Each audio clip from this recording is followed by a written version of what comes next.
un usage excessif de la force et des représailles envers les manifestants. Le rapport est accablant pour la police de Baltimore. La police de Baltimore a des stratégies de maintien de l'ordre contraires à la Constitution qui entraînent des disparités graves et injustifiées dans le taux d'interpellation, de fouilles et d'arrestation d'Afro-Américains. Ce rapport fait suite à l'affaire Freddie Gray.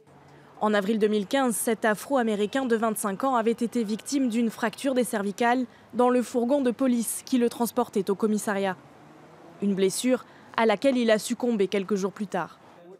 La ville de Baltimore était alors devenue le théâtre d'émeutes pendant plusieurs jours. Mais le rapport ne se contente pas d'étudier les circonstances de la mort de Freddie Gray. Il détaille un système global de pratiques discriminatoires.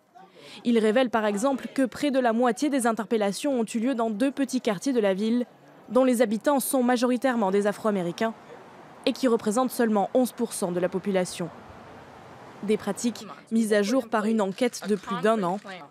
Face à ces accusations, la police promet des réformes. Je n'ai aucune tolérance envers toute personne qui a le privilège de porter l'uniforme. Si elle choisit de se livrer à des pratiques racistes, sexistes, discriminatoires ou déviantes, cela ne fait aucun doute, nous deviendrons un modèle pour le reste du pays. Pour le ministère de la Justice américain, l'urgence est de restaurer la confiance entre la police de Baltimore et ses habitants.